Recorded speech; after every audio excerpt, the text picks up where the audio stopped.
Yung mga mahilig mag-away sa social media, sa Facebook, mga panindigan. Ha? Diba? Diba? May kaaway ka. Diba? May mga sinabi kang hindi maganda na nakapuso sa kanya. Siniraan mo yung pagkatawa niya, yung pagkababae niya, pagkalalaki niya. Pwede po kayo reklamo. Ha? Mga pagbabanta. Yung mga sex remark. Halimbawa, may nag-beach dito, nag-swimming. Siyempre, swimming na eh. Nag-post siya ng nagarawan niya na nakabra at panty. Yun. May kaso pinag-comment sa post mo. Ang sarap mo naman.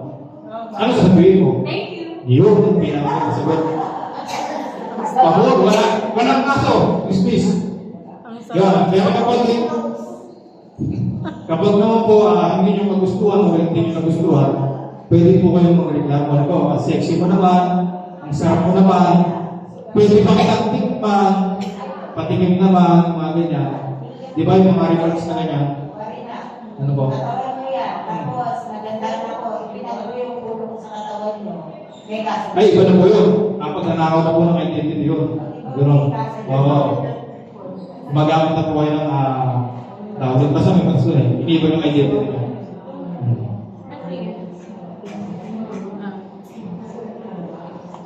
Anong oras mo kayo dito? Anytime. Okay. Eh, no? Sabi ko, sarap mo ba eh? PM kita. No? Ibig sabihin ng PM. Ano ibig sabihin ng PM? Yun. No? Labo na. Ano yun? Ay, nakapares naman mga sexes. Sige. Balik. Yun. Gusto niyo nang malaman kung ano po yung mga penalty sa mga pinagagawa niyo po? Kasi parang ang dami nakaka-relate eh. Lahat pa kayo may asawa na? Ha? Ay, hindi. Mga bata. May asawa na po kayo? Sino mo ng asawa? Yuda. May mga yuda. Sa mga medyo matama-tama, sino mo ka ng asawa? Hindi, magpapasolo na kami. Mga solo parent, tingnan. Yan. Mamaya may uwi pa dito sa inyo. About sa mga asawa. Sige po. Ito po yung mga penalties po natin sa batas natin, no? May mga players naman po kami dito, may mga leaflets na kung saan po ipapamahagi lahat mamaya. Nandito po lahat ng mga penalty. So, yan. Sa patas po ng RA 11313, meron po itong tinatawag na 3 degrees. No? Tatlong degree.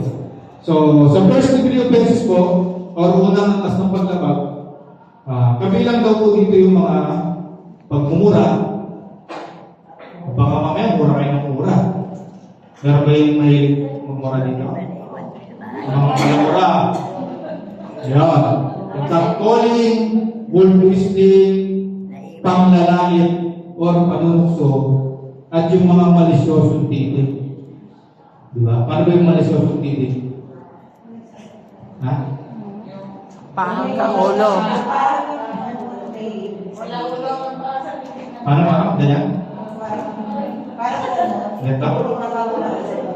Na? Yung parang sa titig pa lang, sinubarang ka na, diba? Halimbawa, may dumaan, tinitigan mo at pagkatitig mo may pagkatabi pa. Diba? May pagkanasa. So yun po, pasok na po yung dito. So yung mga hindi nanalis-nalis na pag-imbita, hindi po ito yung ini-invite po sa birthday, hindi po gano'n. Halimbawa, walang tao sa amin. Ini-invite kita. Tara, dun sa bahay. Walang tao doon. Nagpunta ka naman. Kaso kakasabi ko parang walang tao, bakit nagpunta ka? Wala kang tao eh. Dahil makaka-invite ka, para may mangyari. Di ba? Para kapag samantala ka. Ayun, ang mga paulit-ulit daw po ng komento tungkol sa itsura ng isang tao. So yung mga may manglait, magsabi ng pangit, pakiusap po, ipinagbabawal po din sa batas na yung I-1313 po. Yes po.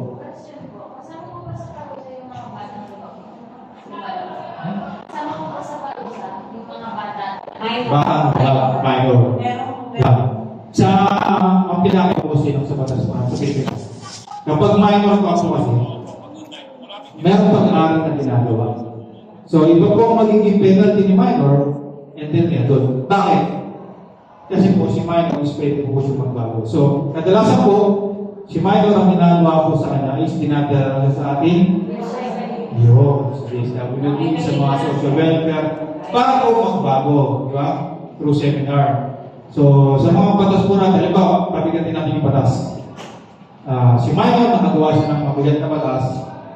Ang sa Pilipinas po kasi, hindi natin siya pwedeng isama sa mga kriminal na nakagawa din ng mabigat na batas. Ay, nakalabas sa batas. Ibig sabihin kasi nun, kasi po mga mamaya, kapag si minor, isinama natin doon sa mga criminal talaga na nakagawa, is mas lalo po siya maging, ano po, yun. Doon na po kasi pinipit yung surroundings niya. So, ang ginagawa po si minor kapag nagkaroon po siya ng kaso, meron po tayong tinatawag na ano po? Yun, nandun po yung mga pagbabago niya, seminar, mga pag-aaral araw-araw. So, may tanong ba?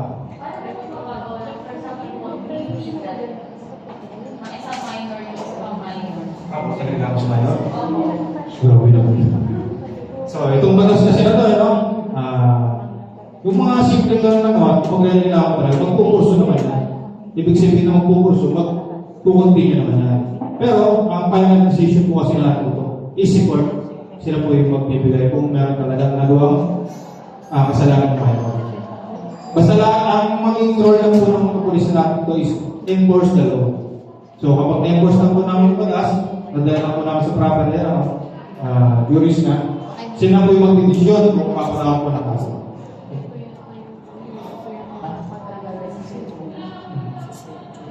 Bali, pag sa minor kasi, for example, sa school, nangyari yung ganyang itugan, bastos, pinag-uusapan mo na sa guidance. Then, saka natin pinag-uusapan sa sala,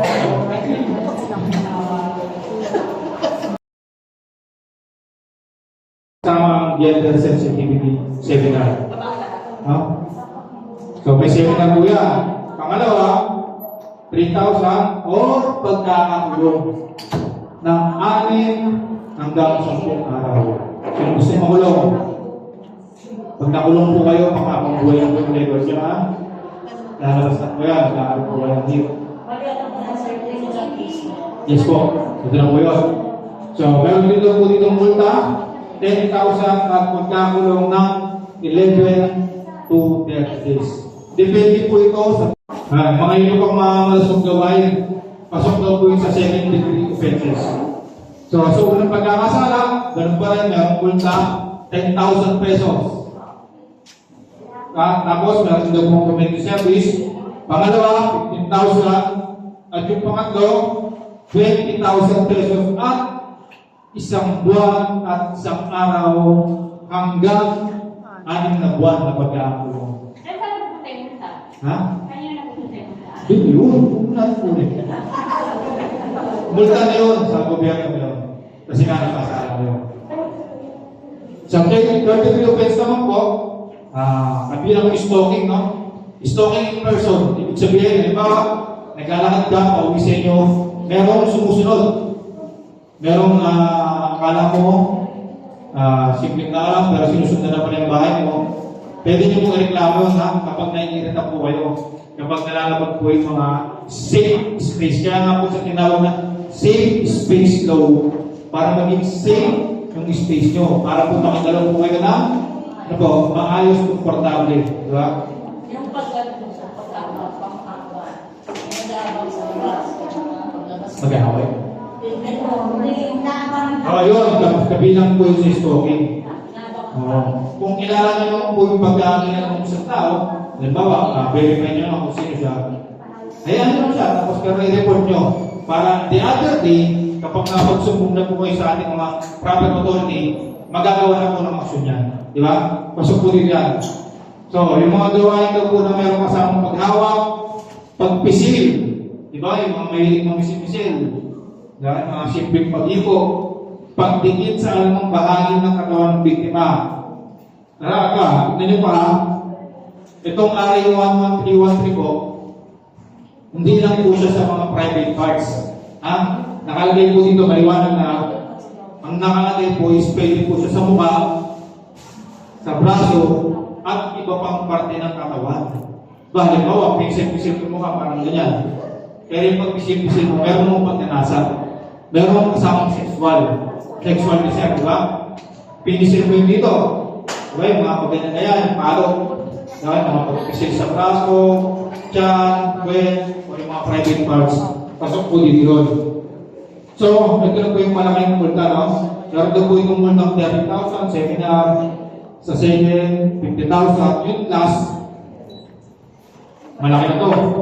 Meron na po kayo, pwede po kayo magpunta ng 100,000 pesos or 4 na buwan at isang araw hanggang 6 na buwan na pagkakulong.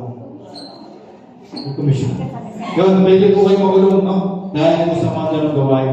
Pero lahat po ito, lahat naman po yan ay dadaan sa tamang proseso bago po kayo pagmultay ng mga ganyan.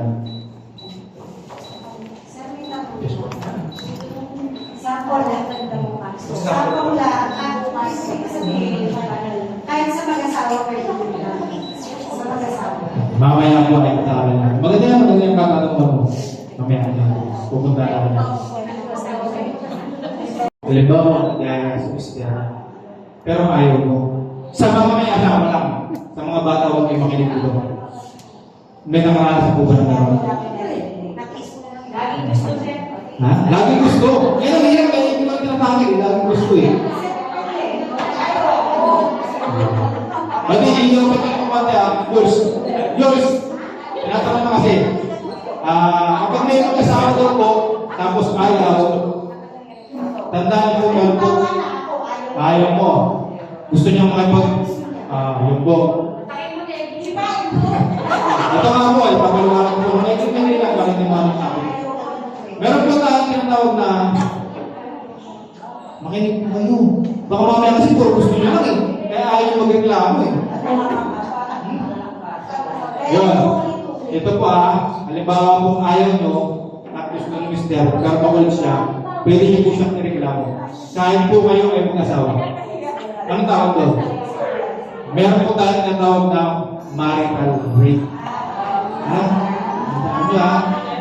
Sabihin mo, uy, bakit tayo makakasuhan ng rape? Mag-asawa tayo. Ayaw mo na eh. Ganun po yan. Hindi ka masyadong yung open kasi yung tabi pa kaya. Basta ako pwede. Ha? Oo, pwede nyo ako yung tao. Ha? Yan. So, sa online sexual harassment, katulad po ng kanina, yung pagsisimulado ng mga ano po? Basta ako nang nagreklamo sa iyo. Ang dami mo ang batas na ito. All gender po ito, pwede ko po yung reklamo ha. Kapag kayo mo, pero pag gusto mo, go! Yan yung magaling. Ay, magbidin. Kailangan yung practice na ako. Pero, ako mawawala ko sa mga. Ito ba ako? Ngayon, sa online na po, no? Ito po, medyo mabigat po ito. No? Bakit niya umabot ng ganito kalaki? May 100,000 pesos. Ang multa. Ha? Yun, ito po ito pong online sexual harassment po. Kaya po medyo malaki yung ano. Kasi po, minsan, ang nangyayari po, ang nagiging biktima po dito, lalo-lalo na po sa pagpapadala ng mga malusong larawan o video ng walang kaibon, ay minor kabataan natin. Diba? Nagagamit yung video or picture nila kapalit ng pera. Kaya po kapag kayo po ay napatulayan, halimbawa po na kayo ay may mga anak, tapos in-upload yung picture nyo sa kung saan man, at ginamit mo para gawin siya pagkakitaan o trabaho, pwede po kayo makusuhan. Pwede po kayo makulong. At bukod sa pagkakulong, handa nyo na po yung 500,000 mo. Ang medyo mabigat po yan. Kapag napatunayan mo na ginagamit yung mga pribadong larawan ng anak mo, sinisend nyo sa mga taga-ibang bansa, di ba? Pag nahuli po kayo, automatic ko kulong po yun. Na? Tapos yung anak nyo, hindi pa natin alam kung saan mapupunta. Di ba? Yun. Ito, ano na lang ito, rubi na lang ito. So, sa bawal kasuslo po sa ating mga trabaho. So, yung mga employer na po natin ay obligadong magpatupad ng anti-sexual harassment policy. So, kapag nakaranas po kayo sa inyong trabaho, dapat daw po pinagtatrabaho nyo ay meron pong kakausap sa inyo ng mga espesyalista. O meron pong proper authority na mag-handle po ng case nyo. So, kapag yung mga employer lang po nyo o yung mga pinagtatrabaho nyo ay walang ganun, siya na po ay merong kakulang parusa. Yun, sa paaralan. For example na lang, sa mga obligado lang po yung paaralan ng protektahan ng mga estudyante. Tapos, ang magiging example naman sa dito kapag sa student school. Yung teacher and then the student. Diba? Kapag yung mga teacher po natin, inabuso po yung mga kabataan. So, paano paraan ba? Halimbawa, bagsak yung student natin. For example lang po ito, hindi ka naman ginagawa ito. Para lang makapasa si student, ang ginagawa po ni teacher is kapalit ng kanyang katawan, ipapasa nila. Ganun po yun. No? Pwede pong magreklamo yung student natin. Kanino muna? Siyempre, sa punong guro, sa school, sa principal. And then, kapag hindi po naman nila maayos doon, yun, ito na po ilang pupunta sa KP. Pero pwede rin sa direct na Pwede. Pero kailangan pa rin ang sagot sa paminawag. Kumbaga, transcript. Yan, ito na po yung mga dapat po natin gawin kapag kayo po ay nakaranas ng pambabastos. Ha? So, manatili daw po tayong kalmado at tumayo sa sitwasyon. Yun, tulad po nung kanina, sabi ko, di ba, picturean, videoan, di para sa sarilihin. Nagimitin niyo po yan bilang ebidensya. So, isulat po yung mga detalye, mag-save ng ebidensya, screenshot. Yung screenshot po, sa mga conversation niyo po sa mga group chat niyo, pwede niyo gamitin niyo. Tapos, yun po, humingi na po ng tulong sa ating mga otoridad. So, saan na po maaari mag-report? Sa PNP, kung sa trabaho naman po, sa inyong mga human resources sa HR, pag sa school, sa mga school administration. Wala po dapat, meron po mga, i-report nyo po lahat, ha? Kung gusto nyo mag-reklamo. Tulad na po sinabi ko kanina, wala pong magiging kaso kapag walang reklamo, ha? So, yung mga magre-report naman po, mananatili naman po private yung mga pagkakakilan na ito. Lahat po tayo meron tayo na tawag na data privacy. Hindi naman po ilalabas ng pupulisan yung mga nangyari sa inyo. Lalo-lalo na po kapag may kumasinap po yung case natin. So, yun. Ito, common naman na ito eh. So, dapat lang naman po na yung mga biktima po natin is tulungan po natin. No? Huwag po natin sila parang sisisihin pa. Yung parang alam mo, kasalanan mo naman eh, ganyan ka naman manamit eh. Di ba? Kaya ka nababastos eh. Hindi po ganun. Hindi naman po porket nakalabas yung cleavage niya, beglish suot niya, eh babastusin na. So, kasalanan pa rin yun ng babastos. Di ba? So, ito, mag-seta, mag-report at manindigan. Maraming salamat po. May